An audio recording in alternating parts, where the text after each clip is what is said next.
Char Margolis, Char Communications Incorporated, and CharVision LLC do not endorse or offer for any purpose but entertainment the views of any guest or other expert on CharVision or UBN. I knew things before they happened from the time I was a child. At the age of 8, I saw a spirit at the foot of my bed and didn't know what it was. And in my 20s, I finally realized I had a special ability that could help others. I have learned that love never dies. There is a spirit world that can communicate with us, and we all have the gift of intuition.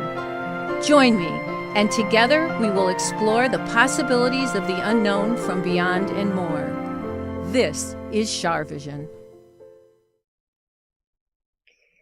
Hello, everybody. It's Sunny and Char, and today is December 4th, 2020. And I am very excited because my dear friend is on the show today. He is a pioneer in television for psychic phenomena. There has been no one that's been on TV like he has been, introducing the subject matter. He had a show called Crossing Over with John Edward for 4 years. Then he had, his other show was, oh God, well, how can I forget? Cross Country, which was on We. And he actually is extremely generous with helping other psychics, including myself. And he's been on Ellen and The View and Entertainment Tonight and so many other things. He's done speaking tours around Canada and South Africa and Australia, and they love him in Australia. I was there with them. And in South Africa, he introduced me to South Africa and got me on TV there. I mean, just such a good person. And I want to introduce my dear friend, John Edward. Hello, Char. Thank you for having me. Hello, everybody, for tuning in. Thanks for having me. It's been a while since we've done this. We haven't played like this in a bit. I know. I'm so happy that we're together again. And also, I wanted to tell everybody, did you hear the introduction? Did I? Yes. Yeah. Oh, good. Okay. Thank you. Okay, you're welcome. I just want to make sure. I don't know what people hear and what they don't hear, but also, John is the one that told me to get a dog. You're the one that said, get a dog. And that's when I started looking for Sonny. And now look at you. He's a star. He is. And also, I want everyone to know, because people, you never brag about yourself, and people don't really know these things about you, but I can say them. About 15 years ago, John said to me, people won't be watching as much television. They will be watching more podcasts and individual shows that people put on the internet. And it's going to be different. It's just going to be different, and people will have their own followings, and that's what's going to be. And this was about 15 years ago that you said that. True. And it was one of my motivations to do CharVision, because I started this 5 years ago. And you have an amazing show online called Evolve. How do people get to be on Evolve or watch it? So everything that we do with Evolve, I say that Evolve is not a title of a community. It's more of a command, like a universal command for all of us to be able to evolve. So I host a show there with my cousin Katrina, which you know, and we've been doing it for quite a while now. We're probably going into like 12 years that we're doing this. Mm-hmm. And the community of Evolve is an amazing bunch of folks that have come together, and they're like a family. They're a fabric that stretch across the globe, from Australia to South Africa to the UK to Canada. And it's amazing because when something happens in the Evolve family or the Evolve community, they all rally together. So it's nice to know that the impetus might have been coming together with like-mindedness and energy, but they've become a family in the process. And anybody that's interested in learning more about Evolve, they can just go to johnedward.net, which is on the screen, I'm sure. And just, it's all the information's there. Wow. There are so many people who understand intuition or understand they have intuition or they understand about life after death, and they don't have anybody to talk to about it. And their families don't understand it or their friends don't understand it. And so you've given people a place to congregate, it's almost like a belief system. I mean, I know it's not a church, but it's a belief system where people have a commonality to be able to communicate with what they know they really feel. Because, like I've been teaching intuition now privately, and I have a lot, and even my regular clients, they'll say, well, I love my spouse, but they don't understand the spirituality part of everything. And I said, well, you know what? You can find other friends for that. That doesn't mean you have to get a divorce, but it means that, they're a good father. They love you, you love them, whatever. They're maybe more practical than you are, or whatever, but they're starving. People are hungry for others to communicate with who think alike, of like minds. And I think we're seeing that in different genres as well. So not just in our community, we're dealing with psychic stuff, but with 2020 and COVID being so prevalent, only somebody who works in the healthcare field really is going to understand the plight of what they have to go through for themselves, the sacrifices that they're making, all the PPE, and then having to take care of the patients, watch those patients pass, and just getting the bigger picture. And I think that so many people don't really get what that's been like because they can't go behind the veil of that. And it's the same thing with our work. I remember being in Kansas City with a friend of mine, and I had just done radio, television, and a pretty big event there. And he was all like jazzed up. He was like, this is amazing. This was great. And his energy was like vibrating like really, really high. And he wanted to talk about the readings. And I just wanted to eat like cookies and go to bed. Right. And he says, you seem off. He goes, how are you feeling about tonight? I go, good. He goes, no. Like, how are you really feeling about tonight? I go, I feel really good. I said, I did the best job I possibly could. I answered the questions. I taught. I did as many readings as I can. I go, and now I'm done. I go, and now I'm thinking about what I'm going to eat. And he goes, just like that. I was like, yeah, just like that. But if I was there with you, we would be talking about it on a different level. We would be talking about it on a level where we would be like, oh my God, that person didn't quite get that. Now, if I was to do that with him, he would hear me, but he wouldn't get it because he doesn't read. But so we also would be eating cookies. We would also be eating cookies. Yes. Yes. We love to eat together. Or chicken. Or ice cream. Right. Or pasta. But you haven't eaten, or pizza, but you haven't eaten ice cream. Nope. And you're the countdown has begun. I've got like 16 days left. Just know, January 1st, 2 spoons. Can I tell them that I have been eating ice cream because I always think that I never eat as much ice cream as I've eaten since you haven't eaten it? So you're making up, you're keeping the industry going. It's too funny. I just shipped in to New York, Buddy's Pizza. Oh, you did? Mm-hmm. Oh, so for you guys who don't know about Buddy's Pizza in Michigan, it's in fact one of the first dates I ever went on in my life when I was 16 was at Buddy's Pizza. It's like the best pizza. I can't believe you shipped it in. I did. They actually, I believe it's on Wednesdays. You can order half baked. Yeah. So they half bake it. I know and they send it to you. I highly recommend it. It's absolutely delicious. And Char was single-handedly responsible for like about 10 pounds of weight gain for me because I ate my way through Michigan when I went there. Well, J. Alexander too. J. Alexander's, the Red Coat Grill. Yeah. Andiamo's. Andiamo's. Yep. I forgot about Andiamo's. Yeah. So we're doing like good publicity for Michigan restaurants. But John, I told everybody that it's because of you that I was introduced to South Africa.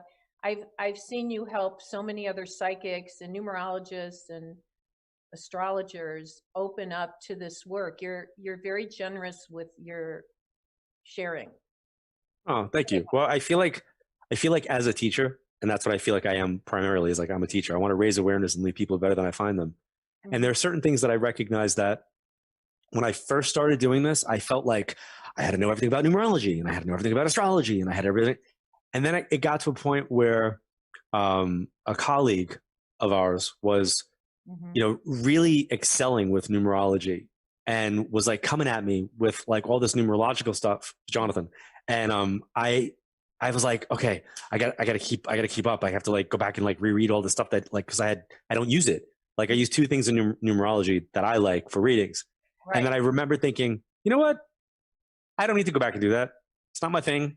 I don't need to do that. So on Evolve, we have people come on that are numerologists, that are astrologers.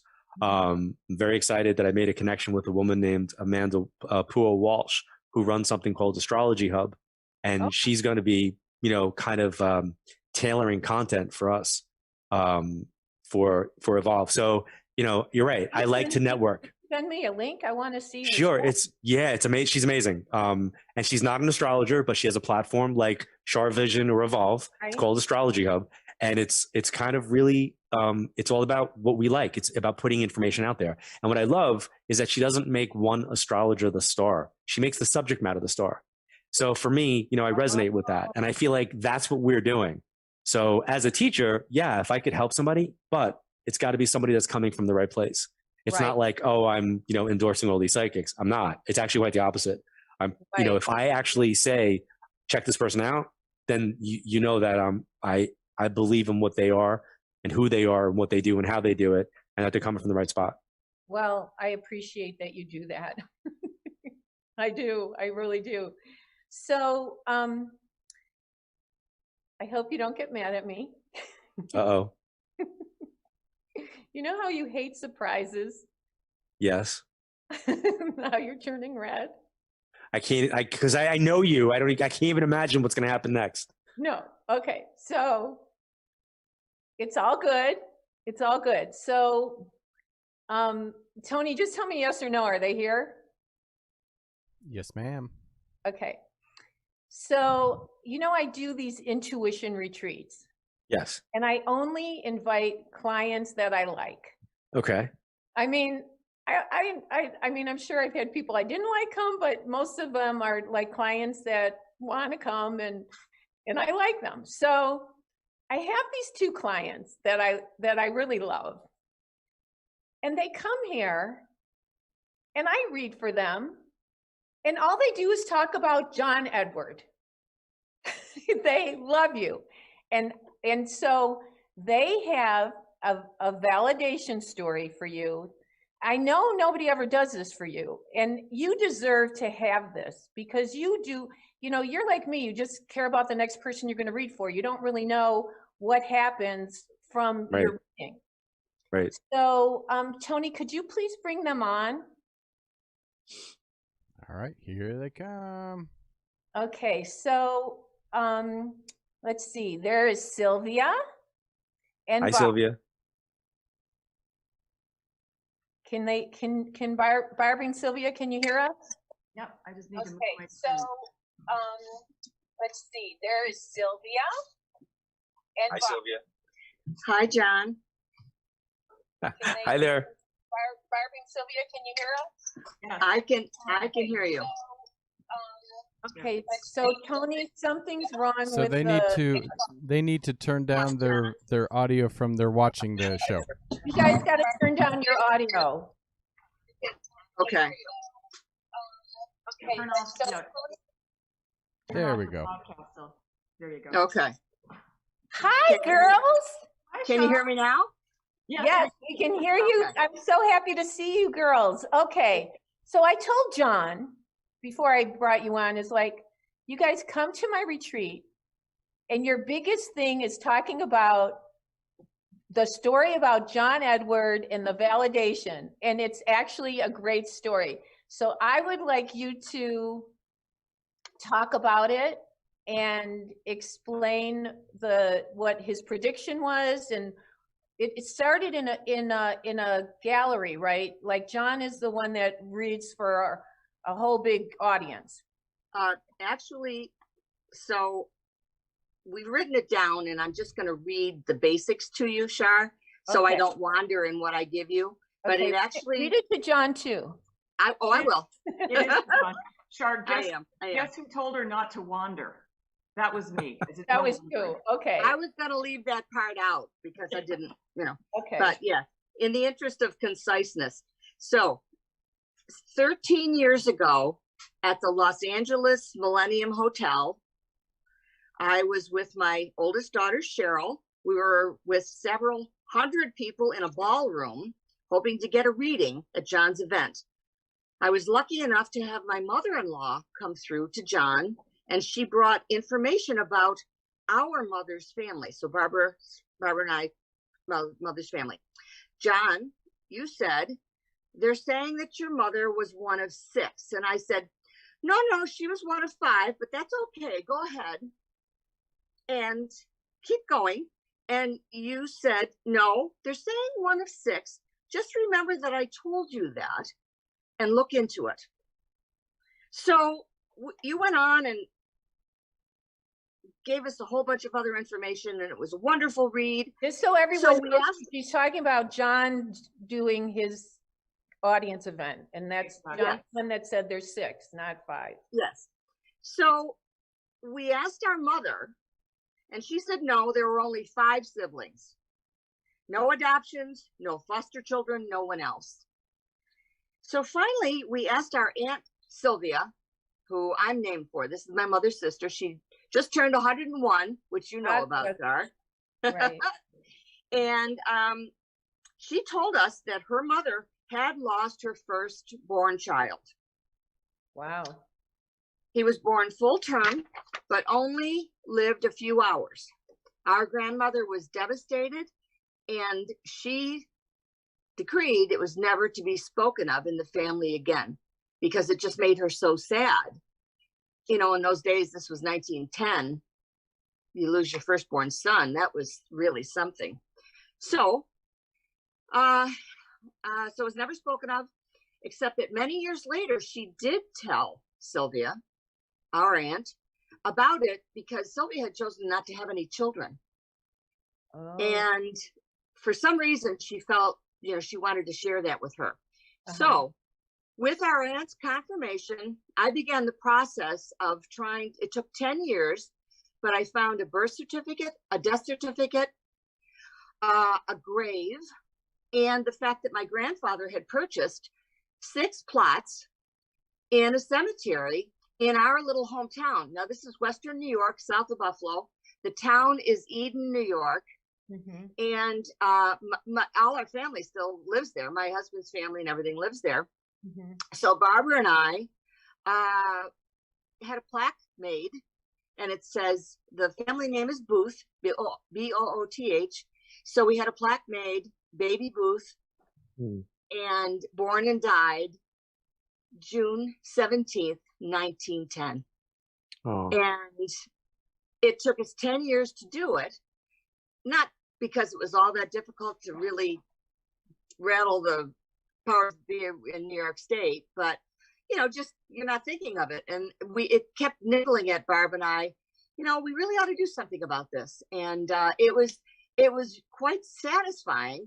I never did realize, or really, Barb and I've never really wondered why they wanted that out, other than just that he was never in the family Bible. He wasn't named.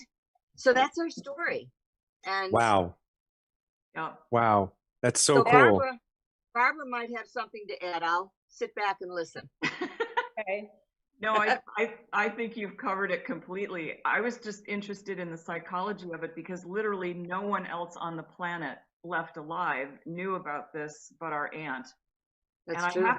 I have to think that our grandmother was probably racked with some amount of guilt because she used to deliver not just the babies in their community, but the calves and the foals. And she thought that she could deliver this baby on her own. And when he was born with a cord around his neck, she didn't call the doctor in time, and I think it was just too painful for her to even talk about it. So our mother didn't even know. So Wow. Wow. yeah. And But it what's meant a lot to Sylvia and to me to do this and to take that back to our aunt and tell her that, yes, your mother was right. And we found out where he was buried. It's kind of like the movie Coco, where you're honoring the people that have gone on before by acknowledging them, by keeping them, present. And one of the things that I think it's important for people who have lost pregnancies or miscarriages or had to terminate, or those energies stay with us. They are part of our family. So the way the moon orbits the earth, that energy stays with inside the family dynamic and cluster. So the fact that, he can come through with your grandmother to acknowledge that they're together, that's kind of cool. And then the fact that you guys were able to do that and take the time to do it is very special. That's very cool. they believed in you so much, John, that they Oh. went out of their way That's to find true. out the validation of this. And what is the timeline of this, Sylvia? The baby was born in 1910, so it was June 17th, 1910, and it took. No, when John read for you, it was what year? It was 2007, and we laid the stone in 2017. So it took 10 years to kind of, pull it all together and do it. And then I know some people in the town of Eden. And the interesting thing is my aunt lives in Evergreen, Colorado now. Mhm. And the cemetery in the town of Eden is called the Eden Evergreen Cemetery. It's just these sort of Synchronicity, right? It's like this like synchronicity that Yes. kind of comes together. absolutely. Little bits of energy that we share. And, I think when, Char, you said this to me once, when there's love among people, that never dies. And so Mhm. all of those relationships way back then were passed on in the love that she had for her children and this child too. And I think it is very special that they're together now. It's, and Char, we've had stories about Sylvia and my relationship. We're half sisters, but you were the one who figured out in our first reading that our fathers were brothers, and they've actually come through to you together. And, there are a lot of these things that I remember you saying, oh, no, it's fine. They're all there together, because they did love each other at different times, at different ways. But that's the glue that holds everybody together. Mhm. Wow. And the interesting thing about the cemetery, again, about the plots, my grandfather purchased 6 plots when he was going to bury the baby. And again, nobody knew it. They're sitting there in his name. So I had them transferred to Sylvia's name because she was the oldest living heir. Mhm. And then she signed them over to me. So now I have 6 plots in the Eden Evergreen Cemetery, and that's where I'm going. Wow. It's only ashes anyway, so that's where, Well, thank you for the validation. I think when somebody takes something from a reading and it helps them in their trajectory, that makes it all worth it. It's again, right, Char, like you understand that feeling of like information it's like a recipe, and you guys kind of follow that, and that's cool. Thank you for sharing that, and thank you, Char. That's very cool. It's my honor and my pleasure.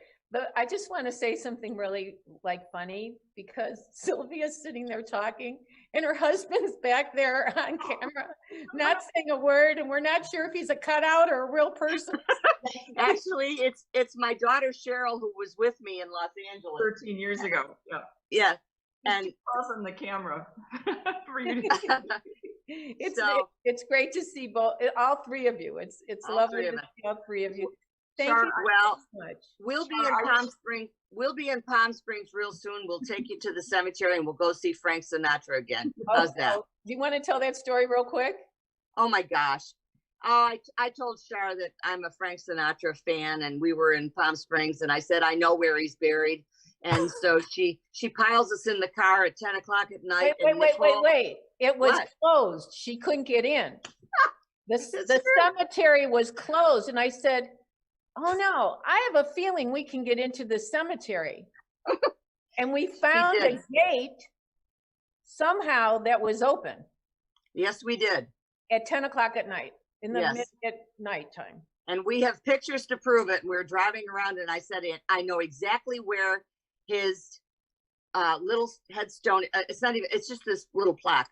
And I said, he's buried next to Sonny Bono and Hoagie Carmichael and somebody Jilly from New York City. Anyway, we had a great time. Anyway, Barbara, tell your portion of Sinatra's story. Well, I have to say that Char led us all in a rousing chorus of just what made that little old ant. Yes. So all of us are singing on the way to the cemetery. We arrive and find the gate that's open, and we get out and we think, okay, where can it be? It's pitch black. We've got cell phones and flashlights, and we walk literally about 10 feet, and there it is right in front of us. So in terms of honing in on something and having the intuition of knowing where to go, what you're looking for, Char was right on the money. Well, I think we all did it together. I think we all did it together. We did. But the only thing I would say, Char, is that when we met you, the only thing we talked about was not John. We talked about inspiring us to contact you because of your group retreats. And so you've so sweet. Well, you've both been really lovely to us over the years. And, you know, there have been so many validations with you, Char, and little tokens along the way. So thank you for that too. Of course. But I thank John for introducing you guys to me. That's so true. It comes full circle, because when you make your decisions in love and you do it because you want to help people, beautiful things happen because we can all help each other. So anyway, thank you, girls, and it's Thank great you so much. You and thank you. Sending all my love. Thank you, John. Thank Nice you, to see you. Happy holidays, Thank guys. Thank you. Bye-bye. Bye-bye. Are you mad at me? No, that's very sweet. Thank you. Okay. That's very sweet. So I didn't think they were going to do the cemetery story. I didn't bring them on to talk about my stuff. It was really about you. But no, but that's kind of cool though, because it's a great example of how you work with them doing your retreats, right? You taught them intuition. You taught them to listen to the intuition, and then it was kind of like a field trip. You took them on like a teaching field trip, like right, I also think the spirits like it when you sing songs. So we sang the same Frank Sinatra song to kind of summon his energy in. So Speaking of your retreats, like, do you have any plan for 2021? I mean, I don't know if I know probably this January. Well, I can't do any retreats. I'm doing private teaching now, but I'm doing a group teaching thing in January. If anyone wants to know, they can go to char.net or just email char@char.net, and I'm happy to tell them about it. But speaking of that, I know you've been so busy. I mean, okay, I have to tell everybody. John invited me to speak with him at Westbury, which is this place in the round in New York, and there's 3,000 people in it. And I was scared to death. I would read for people. I couldn't find them. I don't know how he did this. And he did this so many nights, and he's brilliant at it. He's so brilliant with the groups and private readings too. But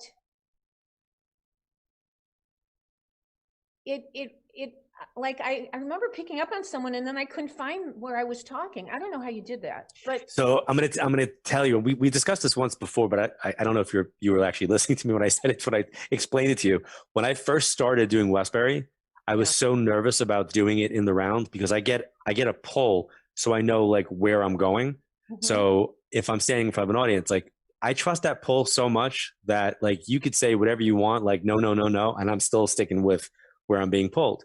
So I knew I needed to have my back like empty. So I used to keep one whole section of Westbury empty, and I would throw my friends and my family like, in there. Oh. But that section I would keep my back to. So I was really reading like 95% of the room. After doing that theater for so many years, I mean, I did that a lot of years. I then was able to sell. I felt familiar with the room, so that I could literally sell out those seats too, and it was fine.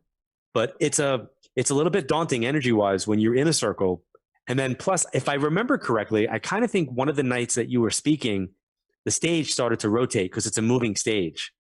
So where you came on and where you started, and then the stage was moving that night. So you wouldn't have been able to with the lights in your eyes and everything. So, but thank you. But your thing is reading in groups. I mean, your thing is reading privately too, but you are so incredible. And there's one story that I love about somebody was in the room and you picked up on an organ donor. Can you remember that story? Do you remember it? I can give you the thumbnail sketch of it. I had actually asked Katrina today to remind me. So I read for someone who lost a child, and that child's, I believe the child's organs were donated. And the story spans from Canada to the East Coast of the United States. So I then was in Canada, and I wound up reading for somebody in Canada who was an organ recipient. And I was like, well, this is kind of weird. I said, this story reminds me of another story, that happened in the States. It was the same story. So I was able to connect the two different families. Not that I did it, but they went and found each other in the same way that Sylvia and Barbara were able to go find that out.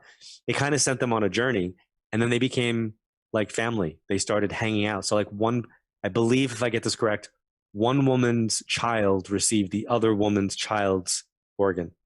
Oh my so now they actually spent holidays and they celebrated together. It was a very, very like wow moment to be able to be a part of that.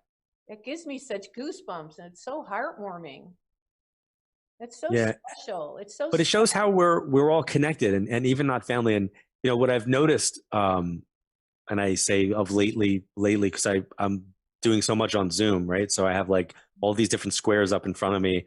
So I use different analogies every day just to kind of keep it fresh for myself. But I said, if you had a neighbor, right, that lived next door to you in Michigan, and they moved away, but you knew Bob, right, your entire life because you lived there and Bob lived there, and then Bob moves from Michigan to Florida, and he's been gone for like 10 years. And then all of a sudden Bob finds you on Facebook, and he's like, oh my God, how's things? I'm in Florida. I'm a grandfather now. My kids got married, blah, blah, blah, blah, blah.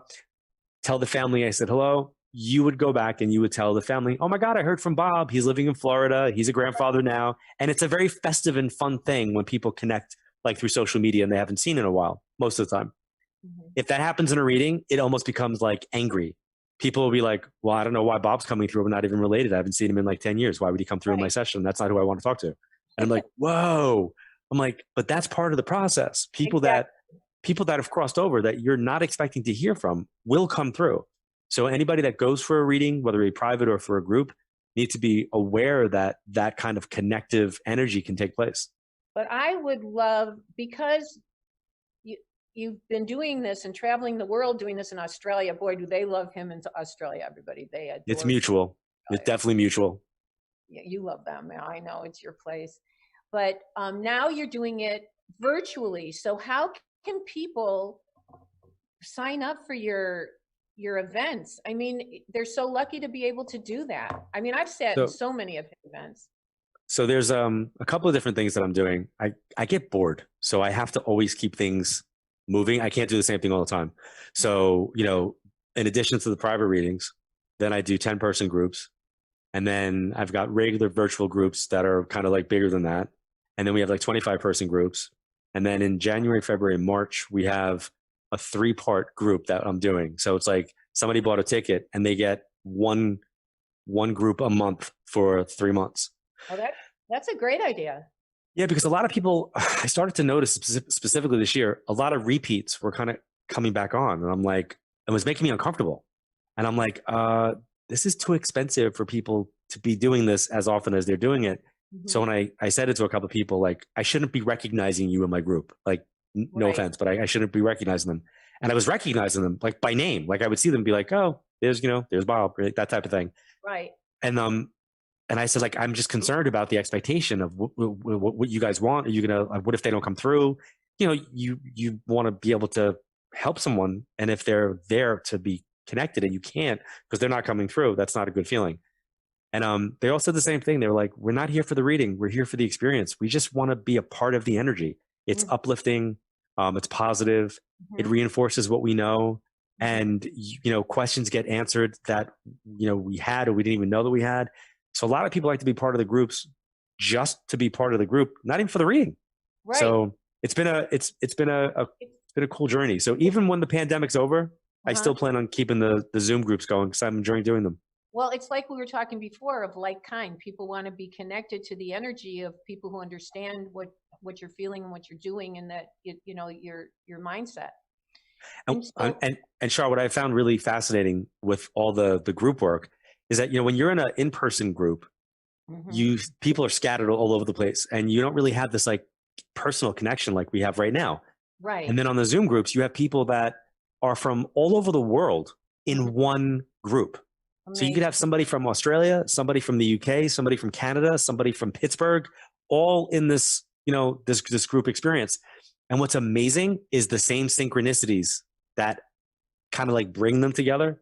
It's 36 years doing this, and I'm still like in awe of the process. Amazing. How can people sign up for your groups? Same thing, johnedward.net. Just go online. It's all there. johnedward.net. Yep. Well, I think people should sign up for those. They're like so fascinating. No, they are. It's like, because John really, his guides are pretty powerful, and I've been entertained by his guides, I should say. Oh my goodness, I promised people could call in, and the time is going so fast. We're not going to take a break, Tony. Do we have any phone callers? What I put on social media is, what is it like to communicate with the other side? So if people want to call in and ask us questions, especially John, of what it's like to communicate with the other side, do it. Do you have any calls, Tony? We have tons of calls. Okay. But I'm trying to find, I know a lot of people Tony want to say reading, that so every week. let's see what we have here. Let's try a 734. Oh, that's Michigan. Hey. How you doing? Hello? Hi. Let's try a 734. Hi. You have to turn down your Facebook. Okay. Hi. Okay. Hi, Char. It's Barb from Michigan. Hi, Barb from Michigan. Barb from Michigan. How are you? I'm doing pretty good considering everything.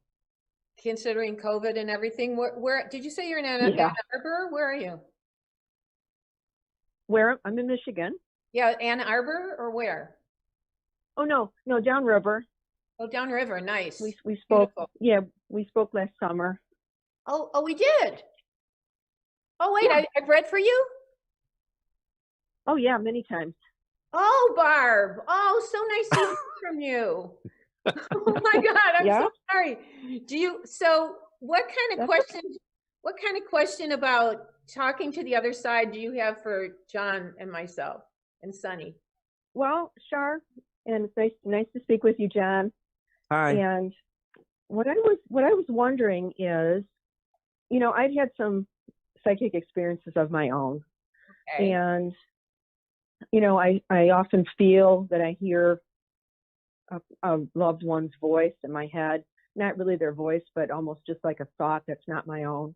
Mm-hmm. And I just wondered if you guys think that sometimes I wonder if that's real. You know what I mean? I mean, I definitely believe I can, the other side is there all the time. But sometimes I wonder is it just a dream?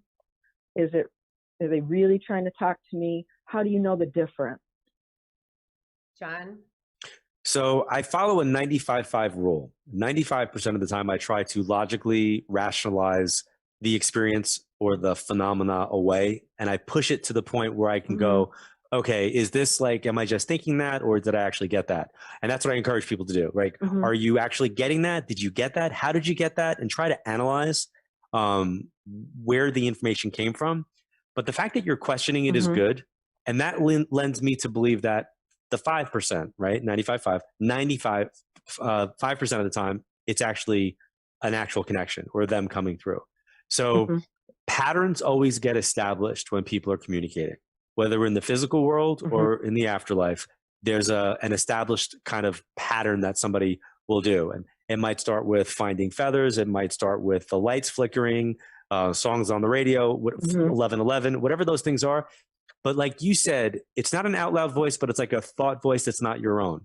So when you have that and you know you're getting that, write it down, journalize it, date and time, and write down what it is that you got.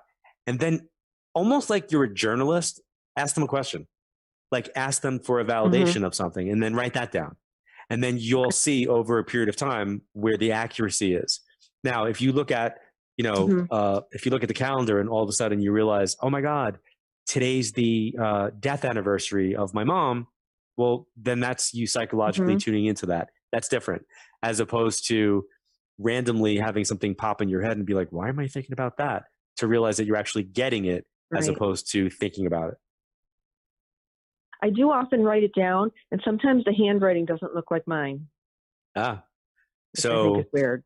Yeah, there's something called automatic writing, and automatic writing is where someone can allow their spirit guides, their own energy team, to come through them and actually give them information.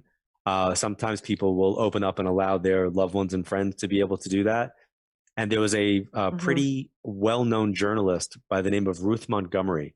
And Ruth Montgomery was a political journalist for the Washington Post going back many years. And she was assigned to write an article about, I want to say, Arthur Finley. I might get the wrong medium, but some medium that she had to write about. Arthur Ford. Yeah. She had to write about Arthur Ford. And she was like, I'm not doing that. Like, I'm a hard-nosed political news journalist. I'm not going to be writing about like BS medium stuff. She had no choice but to do it. They forced her to do it. She did it. And it changed her life. She wound up developing. I believe Arthur passed and started communicating with her. And she used to do something called automatic typing. So she would type everything that she got as opposed to writing it. And same thing, information was channeled and came through. So Barb, the only thing I would really strongly make sure that you're doing is you're protecting your energy. So any type of psychic awareness and any type of communication or any type of anything that you do in the metaphysical realm has to be about protection. So you have to learn psychic self-defense and always, like putting a seatbelt on, you want to make sure that you're protecting your energy. Well, I pray a lot. So, I mean, prayer's good, but you got to take it to the next step, right? You could say a prayer before you have sex with somebody. That's not going to stop you from getting pregnant. You got to put a condom on, right? So just keeping it real. So it's important to make sure that you take the steps to protect yourself energetically, because I've seen way too many people, healers, readers, think like, no, I got this. I said a prayer and I started with the white light, and then they're plagued with headaches or just weird negative stuff happens around them. And, truth be told, and Char will say this, she's the person who helped to force me to look at in a more public way. I always did it. I didn't do it publicly. But after watching a Larry King live show, she and I wound up having a conversation. And she said, somebody put you on the spot and asked you a question about negative energy. She goes, and please don't take offense to this. She goes, but you didn't answer it properly. And I was like, okay, tell me what I should have done differently. And I always come from the place of always a student, and you can always learn, and you should always be open to other information. So I listened to what she said, and she was 100% accurate. But my choice of not going so public on Larry King Live back then, which was like 1999 or 2000, 2001, somewhere in that realm, was that I didn't want to freak people out. And I was so busy coming to the place of trying to raise awareness and teach about it that I didn't want to make people nervous. And what I've learned over the last 2 decades now is that I'd rather make people nervous now, because there's so much out there from a negative standpoint. And I don't just mean in the spirit world. I mean just everyday people, turning on the news, looking at social media. We got to protect our energy, because there's so much chaos and confusion and yuck that's out there. That's important to protect from that as well. And I teach people about in the mirrored egg, that to do that defense to begin with, to send the evil back to where it came from. I'm sorry, Barbara. What? Right? Is that an?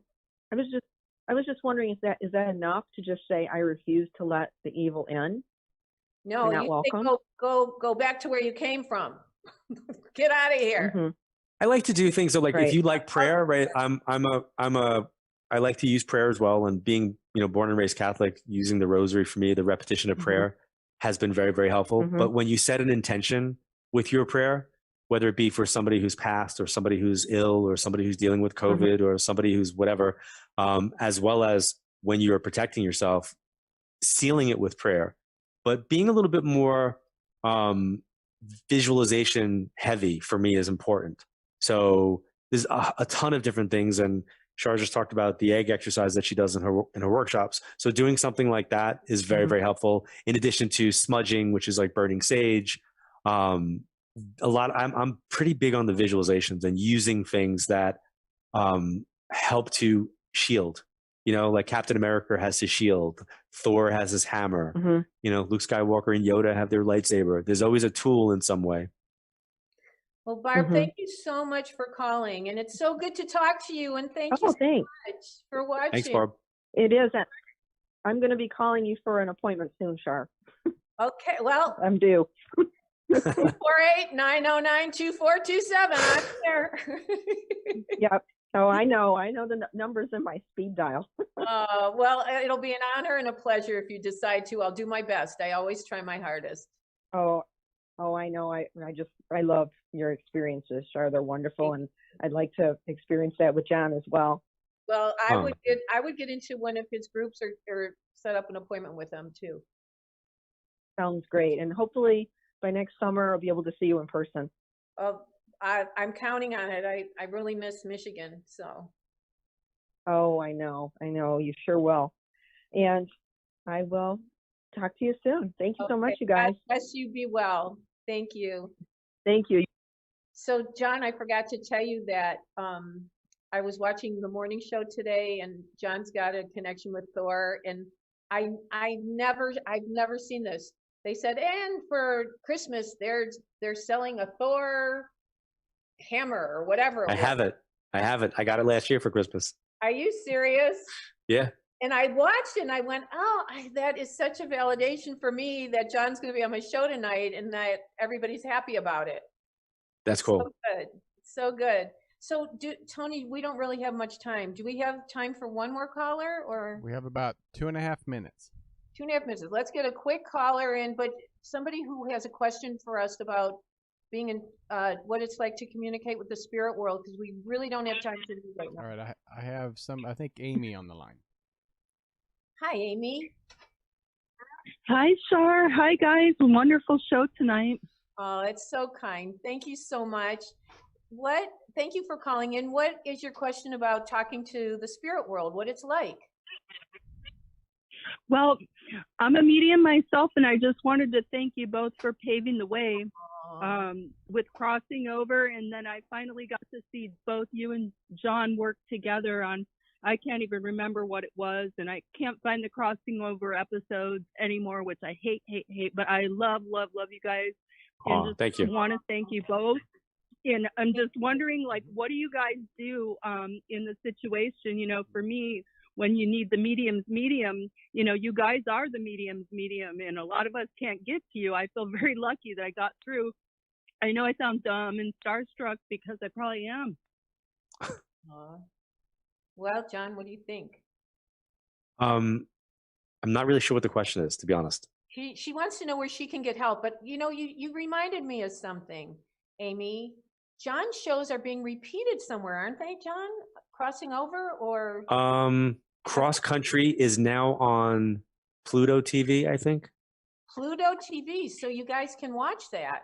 I think so. It's on Pluto TV. Yeah, Pluto TV, but right. And I just wondered what the medium does. Do you guys just sort of lean into each other, or do you create community? 100%. No. Yeah, no. Like I don't. And this is the crash course reality. You have to make sure that where you're getting information from, you trust. So there's only like a handful of people that I'll go to when it comes to like astrological information. And if I'm going to be doing something, I usually call Char or I'll call Jonathan Lewis. Those are the two people that I'll go to and ask for guidance. And I call John, and I call my sister, Dr. Alicia Tisdale, because she doesn't say she's a psychic because she's a PhD in psychology and does past life regression, but she's very, so is my other sister, Elaine. I'm very lucky to have them and John. Yeah, awesome. Yeah, I really appreciate you both. My daughter was in a car accident, so the reason why I called tonight is because my guide directed me to, and I'm so glad that I actually, got to come on, and so I don't want to waste it by talking about all this other stuff. My daughter, she was in a car accident, and I just want to make sure if Spirit has anything in regards to that, because Stephanie has been struggling with mental illness and addiction for a long time. So I think I think what you're talking about goes beyond the fray of what we can do in the small amount of time that I think we have here. Yeah. But Amy, what I will tell you is this: what I found very, very helpful in situations like that, when you ask about, like, as a medium, what do you do?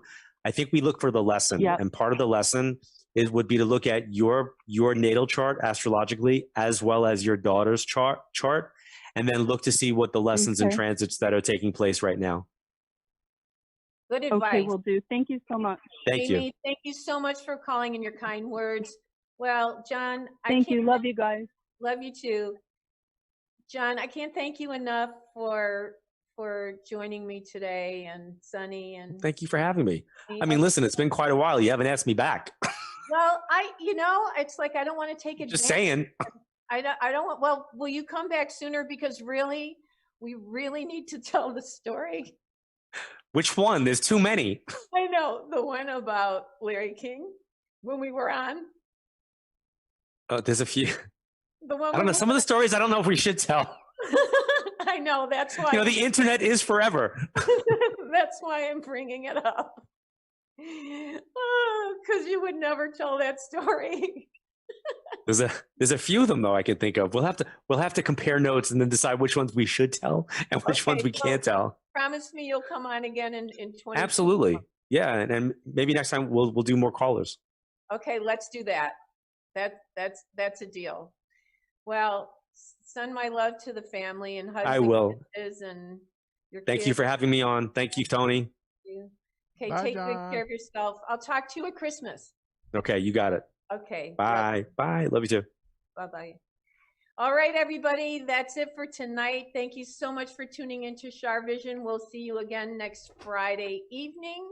And I don't know where I went, but somehow I got off camera. And remember, intuition will take you places logic never could. Take good care. God bless you. Wear your mask. Stay away from humans. Bye-bye.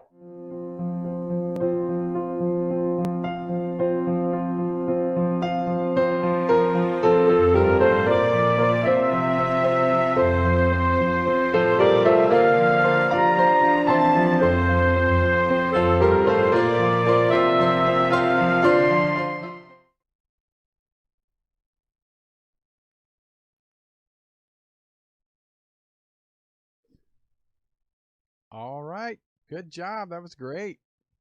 Oh, thank you, Tony. I forgot to thank you tonight for all your help. okay. Thank you. Did John leave? John Yeah, left, he's right? already gone.